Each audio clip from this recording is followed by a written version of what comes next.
Como todos los días, estamos siguiendo muy de cerca el trabajo de la Convención Constitucional. Ya la próxima semana empieza la votación en el Pleno y queremos saber en primera persona, obviamente, cómo se está viendo este proceso, cómo lo viven también en la Comisión de forma de Estado. Todo esto lo vamos a conversar con nuestra invitada de hoy, la convencional independiente Tammy Pustilnik. Tammy, muchas gracias por acompañarnos. ¿Cómo estás? Muy bien, gracias Patricia, un gusto saludarte. También muchas gracias también por hacerse el espacio en esta agenda. Es una carrera contra el tiempo, lo que están viviendo en la convención. Empiezan a votar ya la próxima semana las normas en el Pleno y empiezan también con las normas que ustedes han estado aprobando en la Comisión de Forma de Estado. ¿Cuáles son sus expectativas para este inicio de este proceso ya tan importante?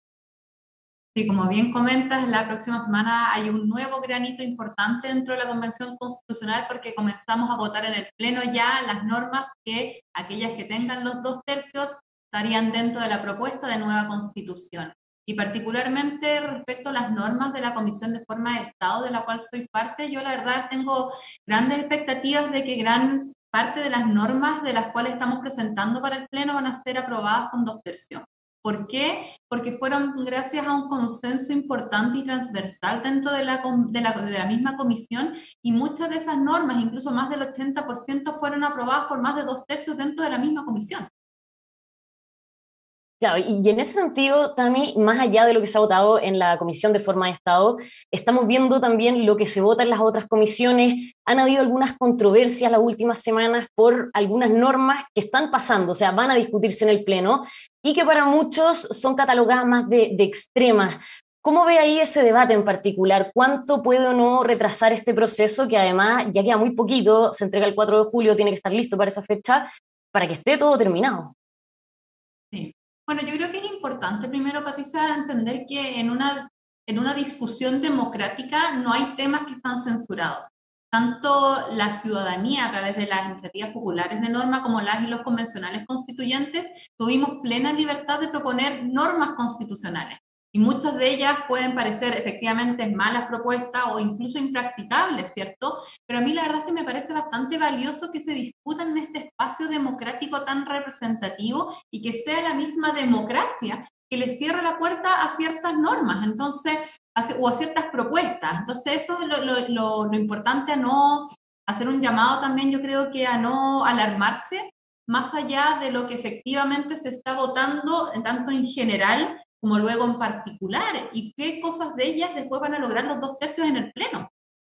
Claro, pero pensando en los tiempos, ¿no es contraproducente destinarle tiempo a normas o a propuestas? Que claro, es sumamente válido que todo tipo de propuestas se presenten, pero si terminamos viendo una que termina siendo rechazada por 25-0, como era la de la disolución de las formas del Estado, eso quita tiempo finalmente, y lo que más falta ahora es tiempo.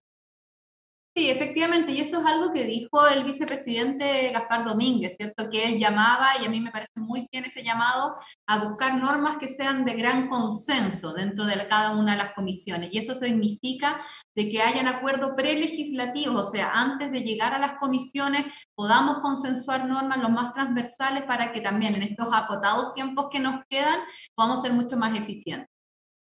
Tami, ¿ve necesario o cómo ve el debate un poco incipiente, pero no tanto, de que no va a alcanzar el tiempo? El 4 de julio no va a estar esta propuesta final. Mira, yo creo que efectivamente los tiempos son acotados, pero yo sí creo que lo vamos a lograr. Yo por lo menos no estoy disponible en estas alturas para solicitar una prórroga al Congreso. El plazo que tenemos es el 4 de julio de este año y yo sí creo que si es que están las disposiciones de todos los colectivos para llegar a grandes acuerdos, que es una conversación política, sí lo podemos lograr.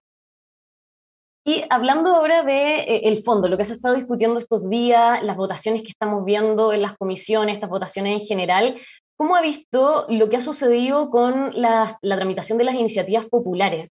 Se lo pregunto porque ya hemos visto cómo, por ejemplo, en sistema político se rechazaron algunas, entre ellas esto el Congreso bicameral, en derechos fundamentales también se rechazaron otras, y claro, estábamos hablando de normas que tenían más de 20.000 firmas y donde también el discurso, desde el comienzo de la convención, ha sido el de la participación ciudadana. Entonces, ¿cómo ve esto de que estas iniciativas que llegaron por la participación ciudadana ni siquiera van a estar en el pleno y no van a ser discutidas. Es que yo creo que eso es súper importante y qué bueno que me lo preguntas, Patricia, porque cuando yo digo de que tuvimos tanto la libertad, la ciudadanía, como los convencionales constituyentes de presentar iniciativas de norma y aquellas iniciativas populares que lograran las 15.000 firmas, iban a ser debatidas igual como la de los y las convencionales constituyentes. Y en esa tramitación, por supuesto, entonces que estaba la opción de que fueran rechazadas en general, al igual que las normas presentadas por convencionales constituyentes. Y creo que ahí también es importante hacer ese llamado, o sea, a ver, o aclarar, mejor dicho, ¿cierto? Se rechazó la iniciativa popular del Congreso bicameral, pero ayer también en la Comisión de Derechos Fundamentales se rechazó la iniciativa popular sobre el cannabis, que tenía más de 44.000 patrocinios, ¿cierto? Entonces, esto no es cerrarle la puerta a la ciudadanía para nada, al contrario, es poner en igualdad de condiciones aquellas normas que ingresaron a través de iniciativas populares como iniciativas constituyentes y decir que, por supuesto, dentro de esta democracia, algunas podían ser buenas o malas ideas, practicables o impracticables, y por lo tanto también podían someterse a votación y aprobarse o rechazarse.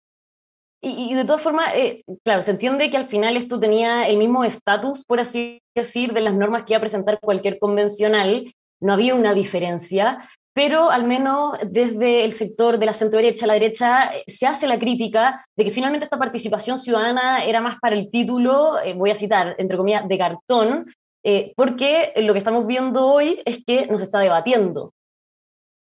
Yo creo que esa es una crítica bastante injusta, porque particularmente ayer a mí me tocó reemplazar a Benito Baranda para poder votar en la Comisión de Derechos Fundamentales y fue la misma derecha que rechazó la iniciativa Será Ley sobre el aborto, que tenía más de 38.000 apoyos. Entonces, la crítica viene respecto de iniciativas populares que a ellos les gustaban, pero cuando es una iniciativa popular que a ellos no les gustaba y votan en contra, ahí la participación entonces no es de cartón. Entonces yo creo que es una crítica bastante injusta.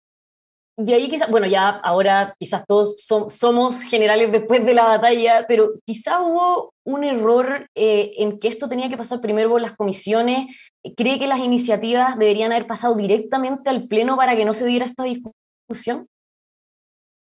No, no la verdad, porque esto es exactamente igual, de nuevo, lo reitero, como las iniciativas de las y los convencionales constituyentes y por lo tanto tenía que seguir el mismo flujo de normas, que se discutía según la temática, se distribuía en cada una de las comisiones temáticas, se votaba en general, luego en particular se le pueden hacer indicaciones y luego de esas se debaten en el Pleno. Y en la Comisión de Forma de Estado también, donde usted participa, ¿cuáles fueron las votaciones que tuvieron respecto a estas iniciativas? Porque claro, la mayor cantidad estaba en derechos fundamentales, en sistema político. ¿Cuáles les tocaron a ustedes? Hasta ahora no hemos debatido ninguna iniciativa popular de norma porque nosotros debatimos, o sea, nosotros dividimos el trabajo en tres bloques y el primer bloque que fue votado en general, luego en particular, y son las normas que vamos a votar el pleno la próxima semana, ninguna de ellas llegó a una iniciativa popular de norma. Entonces hasta ahora no hemos debatido dentro de nuestra comisión. ¿Y van a tener algún debate de alguna de ellas o simplemente no llegó ninguna y no va a llegar tampoco? Sí, llegaron, la verdad es que no tengo tanto detalle cuántas, pero a lo menos sé que, por ejemplo, la iniciativa popular de Chiloé y Aconcagua región fueron una de las iniciativas que efectivamente consiguieron las 15.000 patrocinios y va a ser debatida en mi comisión. Ya, y eso obviamente lo dice el nombre, es que estas dos zonas del país sean nuevas regiones. Así es, eso es lo que busco. Tami, la próxima semana empieza este proceso. Para muchos, ya esto no es el segundo tiempo, sino que lo que empieza la próxima semana es el partido real, haciendo la metáfora del fútbol, porque empiezan a ver si alcanzan los 2/3, las normas que han sido votadas en general. Si es que no lo hacen, vuelven a las comisiones, pueden tener indicaciones, después vuelven al pleno. Esto todavía queda un largo trecho de aquí al 4 de julio. Y una de las normas de su comisión que va a estar discutida y que ha causado alguna polémica esto del Estado regional, plurinacional e intercultural. Muchos dicen que es una forma de federalismo camuflado. ¿Eso cómo lo ve? ¿Cómo ve también que se puede dar el debate en el Pleno? Bueno, primero aclarar esa afirmación de que, de nuevo, bastante injusta y hasta yo podría decir un poco ignorante de decir que es un federalismo camuflado. porque la forma jurídica de un Estado regional es el camino intermedio entre lo que es un Estado unitario y efectivamente un Estado federal. Cuando nosotros estamos hablando de un Estado regional, significa que de todas formas va a existir una constitución que rige para todo el país, un congreso que va a dictar leyes para todo el país y un sistema judicial que también rige para todo el país, a diferencia de lo que es un sistema federado. Entonces a mí me parece bastante, de nuevo, entre rayando de la falsedad o la ignorancia de decir que estamos proponiendo lo que es un sistema federal. Y en cuanto a que se pueda o no aprobar en el Pleno, la verdad es que yo creo que hay gran probabilidades de que sí sea. Esta es una de las normas que tuvo bastante apoyo dentro de la comisión y por lo tanto tenemos bastantes esperanzas que sea aprobada por 2/3 dentro del Pleno. Para que quede claro y para entender también esta forma de Estado, es como una especie de híbrido entonces entre unitario y federal.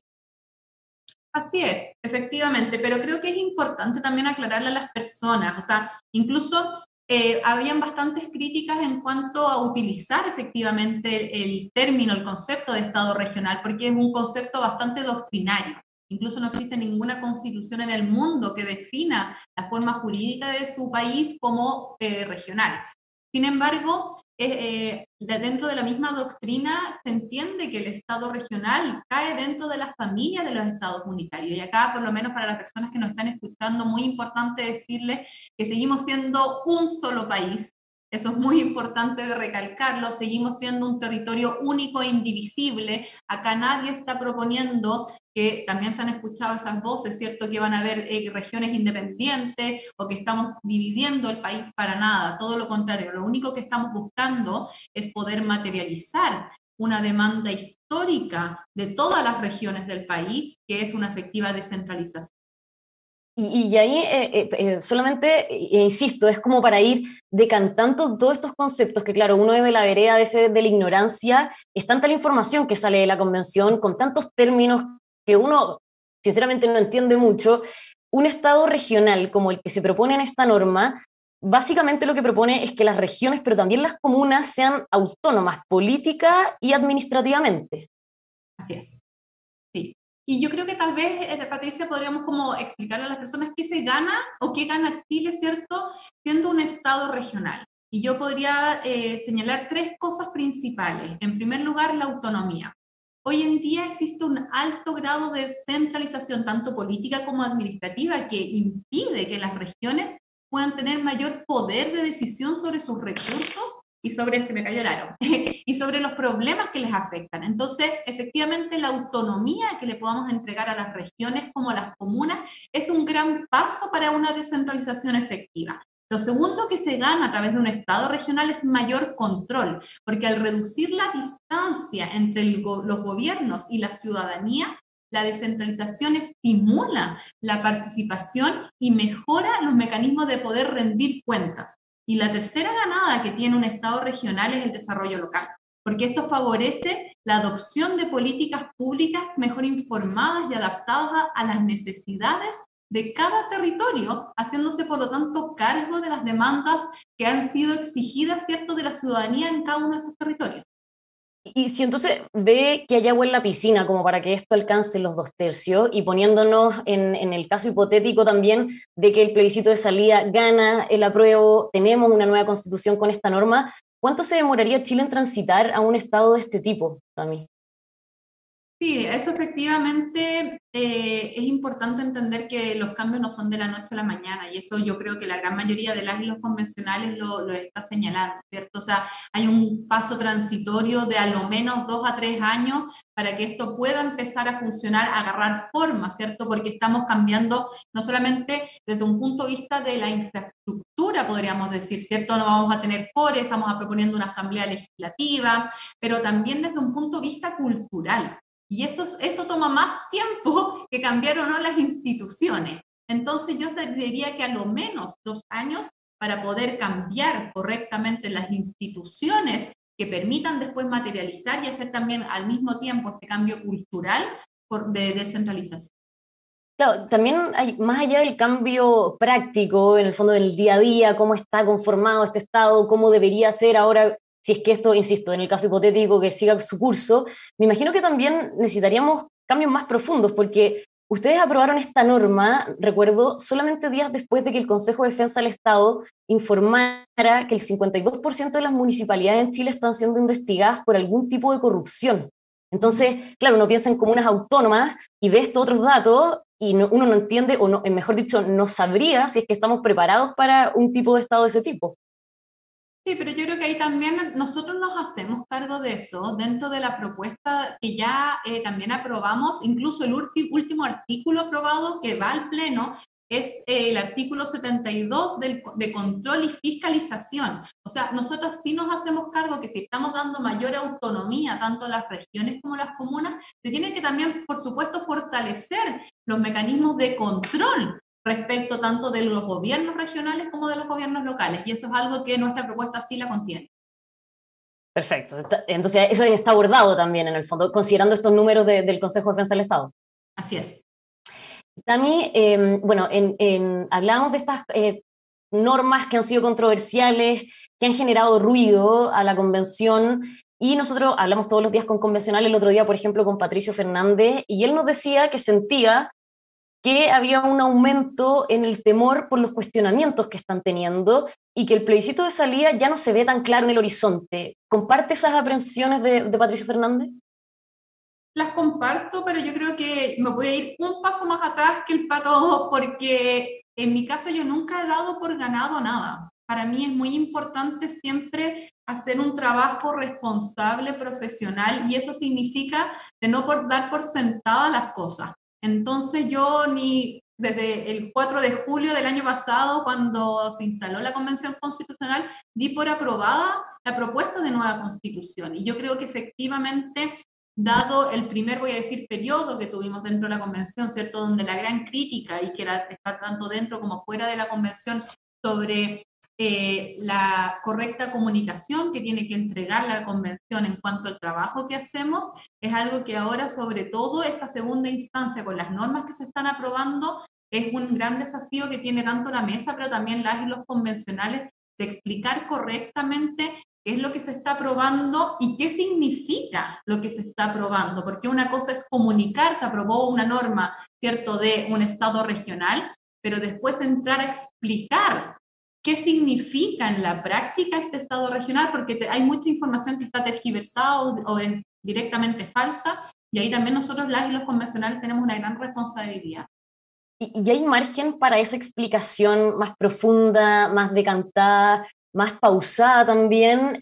Pensando que los tiempos son tan acotados, 4 de julio, y vuelvo a insistir en la fecha, y más de 1000 normas. ¿Hay tiempo para esa explicación, para que la ciudadanía lo escuche y lo pueda, o al menos se pueda hacer una idea de lo que se está discutiendo?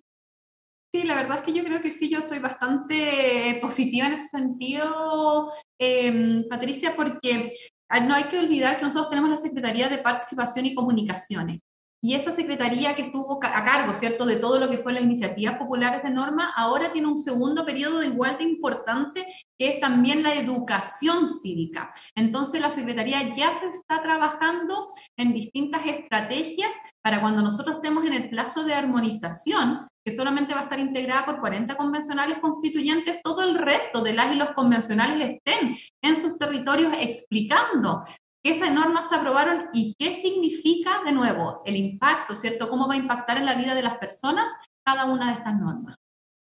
También se vienen los 2 tercios, esta búsqueda de los 2 tercios en las votaciones en el Pleno, y vemos como, por un lado, como decía Patricio Fernández, para algunos crece este temor de que quizás algunas polémicas por algunas normas hagan dudar a la ciudadanía de si votar apruebo o rechazo en el plebiscito de salida.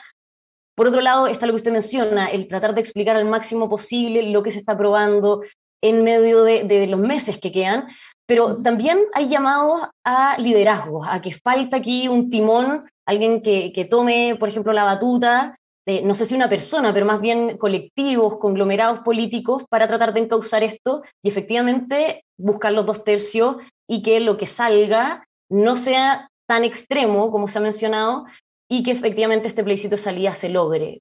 ¿Qué liderazgo ve usted que podrían tomarse aquí en la convención en este último periodo que queda? Sí, yo no sé si trataría de personificar, ¿cierto?, los liderazgos. Si estamos hablando de 2 tercios, de nuevo, estamos hablando de 103 votos.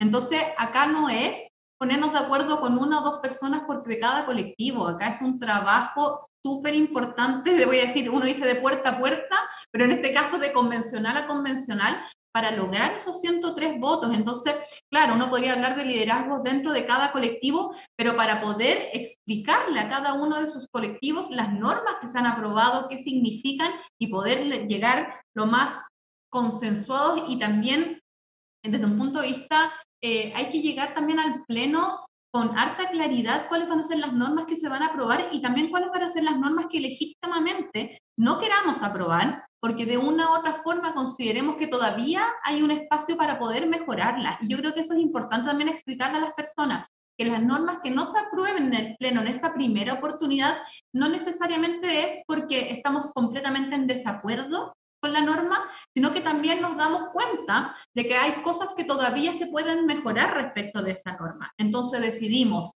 votar en contra para que vuelva a la comisión y se abra el espacio para indicaciones para mejorar esa norma y vuelva a subir al pleno buscando los 2 tercios. Y los llamados a liderazgo de, por ejemplo, los sectores del futuro gobierno, el Frente Amplio, Colectivo Socialista, incluso los llamados al mismo presidente electo Gabriel Boric a que de una u otra manera vayan rielando el trabajo, ¿le hacen sentido? La verdad es que, no, de nuevo, no sé si me hacen o no me hacen sentido, pero el Frente Amplio y Colectivo Socialista no son los 2 tercios. Entonces, por mucho que uno les diga, por supuesto que tienen un papel importante, pero también lo tienen un papel importante independientes no neutrales, movimientos sociales, pueblo constituyente, los pueblos originarios, porque si no, de nuevo, no tenemos los 2 tercios. Entonces, tratar de exigirle a uno o dos partidos políticos, como sería el Frente Amplio o Partido Socialista, ¿cierto?, que ellos tengan que tomar las riendas de esto, no tiene mucho efecto porque, de nuevo, no pueden llevar a cabo o no tienen el liderazgo necesario, ¿cierto?, dentro de la propia convención para poder conseguir los 103 votos. Bueno, ahí vamos a estar muy atentos la próxima semana a cómo se va a ir dando esto de las fuerzas dentro del Pleno para alcanzar los 2 tercios. Tami, muchísimas gracias por habernos acompañado hoy día. No, muchas gracias a ustedes por la invitación, que estén muy bien. Igualmente, buen fin de semana y a todos ustedes que nos están viendo los dejamos invitados como siempre a que se sigan informando aquí en emol.com.